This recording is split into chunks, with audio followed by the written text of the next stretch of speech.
Kaveri hospitals, Khaleelwadi, Nizamabad 24 గంటల అత్యవసర సేవలు, నిపుణులైన డాక్టర్లతో. నెక్స్ట్ 1 year 2026 కొన్ని టార్గెట్స్ పెట్టుకున్నాం. 2025 మనం మాట్లాడుకున్నాం ఏం చేసాం ఎట్లా అనేది. నెక్స్ట్ 26 టార్గెట్స్ పెట్టుకొని అచీవ్ చేయాలనుకుంటున్నాం. Number of road accidents last ఇయర్తో పోలిస్తే తగ్గినప్పటికీ ఇప్పటికీ 270 మంది రోడ్ల పైన వాళ్ళ ప్రాణాలు వదిలేశారు.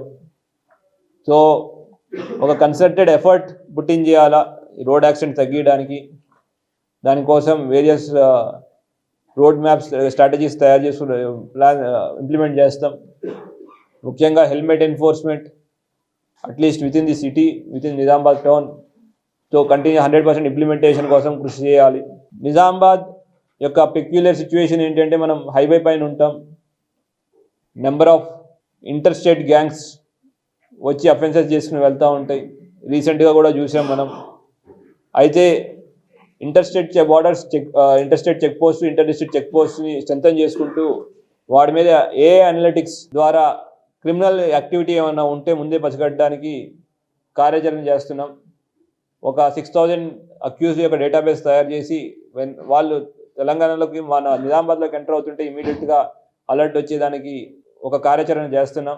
ఏఐ అనలిటిక్స్ ద్వారా తర్వాత డేటా అనలిటిక్స్, ఏఐతో పాటు డేటా అనలిటిక్స్ వాడి పెట్రోలింగ్ సిస్టమ్ని కూడా డైనమిక్ పెట్రోలింగ్ సిస్టమ్ని ఇంప్లిమెంట్ చేస్తున్నాం. దాని ద్వారా ఇంకా ఎక్కడైతే క్రైమ్ ప్రోన్ ఏరియాస్ ఉన్నాయో, క్రైమ్ ఛాన్సెస్ ఉన్నాయో అక్కడ పెట్రోలింగ్ రెగ్యులర్గా ఒకటేలాగా కాకుండా డైనమిక్ పెట్రోలింగ్ సిస్టమ్ని ఇంప్లిమెంట్ చేస్తున్నాం. దాన్ని ఇంకొంచెం స్ట్రెంథెన్ చేస్తాం. తర్వాత ఈ డ్రోన్ ఎన్ఫోర్స్మెంట్ వర్క్ అనేది ఉందో దాన్ని ఇంకా స్ట్రీమ్లైన్ చేసి ప్రతి డివిజన్లో డ్రోన్ ఎన్ఫోర్స్మెంట్ వర్క్ దాన్ని కంటిన్యూస్ ఇంప్లిమెంటేషన్ తీసుకొస్తాం.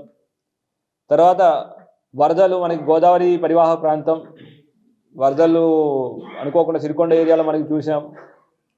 సో అటువంటి వాటి కోసం DDRF, district disaster response force అనే దాన్ని మనం ఒకటి తయారు చేసాం.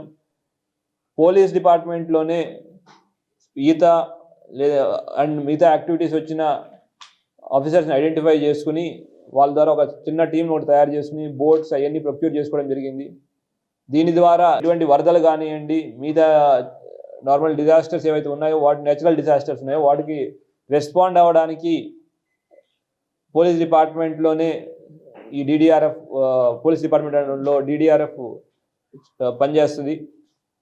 సో దాని ద్వారా వేరే వాళ్ళకి సహాయం కోసం ఎదురు చూడకుండా మేమే రెస్పాండ్ అవ్వడానికి మేము సశక్తులు అవుతాం. అట్లానే వేరే ఒకవేళ SDRF కానీ లేదా NDRF వచ్చినా వాళ్ళకి సహాయపడడానికి కూడా మా DDRFని రెడీ చేస్తున్నాం.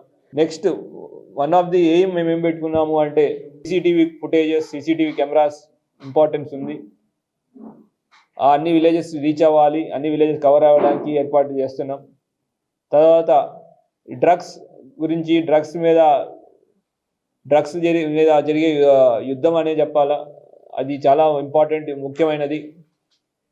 అందరూ విలేజెస్లో ఇప్పుడు మనం దీని మీద అవగాహన గురించి, ఎన్ఫోర్స్మెంట్తో పాటు అవగాహన, అడిక్షన్ సెంటర్స్ గురించి కూడా అడిక్షన్ సెంటర్లు పెట్టడం జరిగింది. ఒకటి నడుస్తూ ఉంది, గవర్నమెంట్ అడిక్షన్ సెంటర్.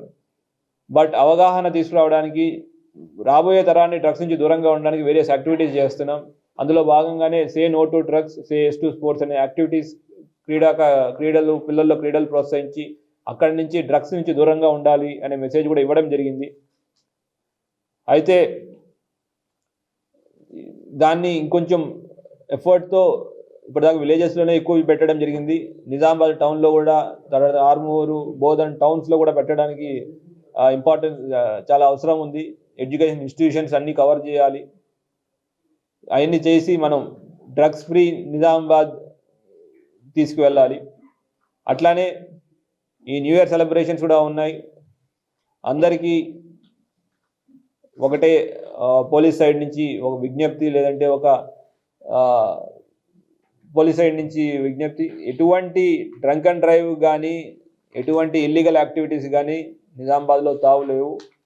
ఈ న్యూ ఇయర్ పార్టీస్ అని ఇంకేదో అని చెప్పి ఎటువంటి ఇల్లీగల్ యాక్టివిటీస్ చేస్తున్నట్టు మాకు నోటీస్లో వచ్చినా అట్లా ఆల్రెడీ ఆర్గనైజర్స్కి చెప్పడం జరిగింది. వాళ్ళు కూడా దాంట్లో కంట్రోల్ చేయనందుకు వాళ్ళ మీద కూడా కేసు అవుతుంది. ఇల్లీగల్ యాక్టివిటీస్ చేసిన వాళ్ళు, డ్రగ్స్ కానివ్వండి, డ్రంక్ అండ్ డ్రైవ్ కానివ్వండి, ఇవన్నీ చేసిన వాళ్ళకి కూడా వాళ్ళ మీద తప్పకుండా శిక్ష పడుతుంది. అట్లనే ప్రజలందరికీ విజ్ఞప్తి, పోలీసు వారు ఎటువంటి సంబరాలకు కానీ వాటికి కానీ అడ్డుపడరు. కానీ మీ యొక్క హద్దుల్లో, మీ యొక్క పరిమితుల్లో సంబరాలు చేసుకోవాలి. కుటుంబ సభ్యులతో, తర్వాత స్నేహితులతో చేసుకోండి. కానీ మీ హద్దులు, పరిమితులు తెలుసుకోండి. చట్టరీత్యా ప్రతి ఒక్కరికి చట్టరీత్యా పరిమితులు ఉంటాయి. దానిలోనే వాళ్ళ యొక్క న్యూ ఇయర్ సెలబ్రేషన్ చేసుకోవాలి. అది కాకుండా ఎవరైనా హద్దు మీరితే మాత్రం వాళ్ళ మీద స్ట్రిక్ట్ యాక్షన్ కంపల్సరీగా ఉంటుంది. అట్లనే ఇప్పుడు చైనీస్ మాంజా ఇష్యూ కూడా నడుస్తూ ఉంది. మన మీడియా మిత్రుల ద్వారా అందరికీ ఇదే విషయం తెలియజేయాలనుకుంటున్నాను. చైనీస్ మాంజా అనేది జంతువులకే కాదు, మనుషులకు కూడా ప్రాణాంతకం. నిన్న శంషీర్గంజ్లో ఒక ఫుడ్ డెలివరీ వ్యక్తికి మెడ కోసుకుపోయింది. నేను టోలీ చౌకీలో ఒక ఆర్మీ జవాన్ చనిపోవడం చూశాను చైనీస్ మాంజా వల్ల. సో ఎవరైనా అమ్మినా, వాడినా చైనీస్ మాంజా వల్ల ఎవరికో ఇంజరీ అయినా అటెంప్ట్ మర్డర్ కేసు పెట్టడం జరుగుతుంది వాళ్ళపైన. ఇది చాలా సివియర్ ఇష్యూ. మన పర్యావరణానికి చెడగొడుతుంది. పర్యావరణానికి ఆపదతో పాటు మనుషుల ప్రాణాలకు కూడా ఆపద ఉంది. సో తప్పకుండా దాని నుంచి దూరంగా ఉండాలి. తర్వాత సైబర్ క్రైమ్, సైబర్ అవేర్నెస్ కంటిన్యూస్గా జరుగుతూ ఉంది. మీడియా మిత్రుల ద్వారా అందరికీ మళ్ళీ ఇంకోసారి చెప్తున్నాను, డిజిటల్ అరెస్ట్ అనేది ఒక నాటకం, ఒక ఫేక్. దానికి మీరు పడిపోకండి. మీకు ఎవరైనా మిమ్మల్ని అరెస్ట్ చేస్తున్నాము, ఫోన్ చేసి మిమ్మల్ని అరెస్ట్ చేస్తున్నాము అని చెప్తే నమ్మకండి. ఇమీడియట్గా లోకల్ పోలీస్ స్టేషన్కి ఇన్ఫార్మ్ చేయండి. అటువంటి వ్యక్తుల్ని మనం పట్టుకోవాలి. అటువంటి ఈ డిజిటల్ అరెస్ట్ స్కామ్లు మనం ఆపాలి. ఇవాళ చాలా ఆనందదాయకమైన విషయం ఏంటంటే, ఇవాళ ఒక డిజిటల్ అరెస్ట్ని నిజామాబాద్ రూరల్ పోలీస్ స్టేషన్లో అతన్ని వచ్చి అప్రోచ్ అయ్యి చెప్పడం, దాని ద్వారా అతన్ని డబ్బులు మనం కాపాడగలిగాం. అట్లాగా జనాలు అవగాహన తెలుసుకుని ఇటువంటి వాటిని దూరంగా ఉండాలి. వాళ్ళే దీంట్లో పడిపోకుండా కాపాడుకోవాలి. లాస్ట్ 1 ఇయర్లో 268 మందిని జైలు శిక్ష విధించడం జరిగింది. అదే 2024లో వచ్చేసరికి అది ఫిగర్ 92 ఉండేది. 23లో 5గురే జైలు శిక్ష అనుభవించారు.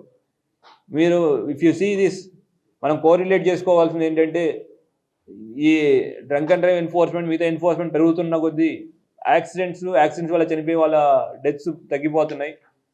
లాస్ట్ ఇయర్ ఒకటే 77 యాక్సిడెంట్ల వల్ల చనిపోయే వాళ్ళ డెత్స్ నివారించగలిగాము. సో ఈ డ్రంక్ అండ్ డ్రైవ్ ఎన్ఫోర్స్మెంట్ వల్ల మనకి ప్రాణాలు కాపాడగలుగుతున్నాం.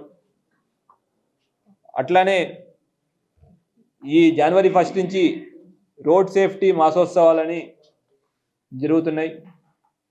డిఫరెంట్ యాక్టివిటీస్ చేస్తాం విత్ ఓన్లీ వన్ ఎయిమ్, మన రోడ్ని ఇంకా భద్రపరచుకోవాలి. రోడ్ ట్రావెల్ అంటే యాక్సిడెంట్ ప్రోన్ రోడ్ ట్రావెల్ ఉండకూడదు. రోడ్ ట్రావెల్ అంటే సుఖంగా ఇంటికి గమ్యం చేరుకునే రోడ్ ట్రావెల్ ఉండాలా. దాని గురించి అవగాహన అండ్ పిల్లల దగ్గర నుంచి పెద్దల దాకా అందరినీ రోడ్ ట్రాఫిక్ రూల్స్ పాటించేటట్టు ఎన్ఫోర్స్మెంట్ కూడా చేయడం జరుగుతుంది. అట్లానే తెలంగాణ పోలీస్ నుంచి అరైవ్ అనే క్యాంపెయిన్ కూడా మొదలవుతుంది జనవరి నుంచి. మన రోడ్లో యాక్సిడెంట్ తగ్గించడానికి ఈ క్యాంపెయిన్ చాలా దోహదపడుతుంది. నెక్స్ట్ ఇంకొక ఇంపార్టెంట్ పాయింట్, సైబర్ క్రైమ్. దాంట్లో ఫ్రాడ్ కా ఫుల్ స్టాప్ అని, ఈ సైబర్ క్రైమ్, సైబర్ నేరాలు వాటి ఎట్లా ఉంటాయి, ఎట్లా మనం టార్గెట్ చేస్తారు అనే వాటి గురించి అవగాహన కల్పించడానికి variety of programmes, short film making కానివ్వండి, పోస్టర్ మేకింగ్ కానివ్వండి, పిల్లలకి మార్నింగ్ ఇప్పుడు సైబర్ క్రైమ్కి ఎవరు బాధితులు అవుతారని చెప్పడానికి లేదు, చిన్నపిల్లలు అవుతారు. అట్లానే పెద్దవారు ఈ మధ్య మనం చూసినట్లయితే డిజిటల్ అరెస్ట్ ముఖ్యంగా పెన్షనర్స్ని టార్గెట్ చేయడం జరిగింది. దాని గురించి దృష్టిలో పెట్టుకుని సైబర్ సెక్యూరిటీ బ్యూరో, తర్వాత నిజామాబాద్ పోలీస్ కలిసి మార్నింగ్ వాకర్స్తో కానివ్వండి, తర్వాత పెన్షనర్ అసోసియేషన్లోకి వెళ్ళి బ్రీఫింగ్ చేయడం కానివ్వండి, ఇట్లాగా విలేజెస్లోకి వెళ్ళి జనాలతో మాట్లాడడం కానివ్వండి, అవగాహన కల్పించడం జరిగింది.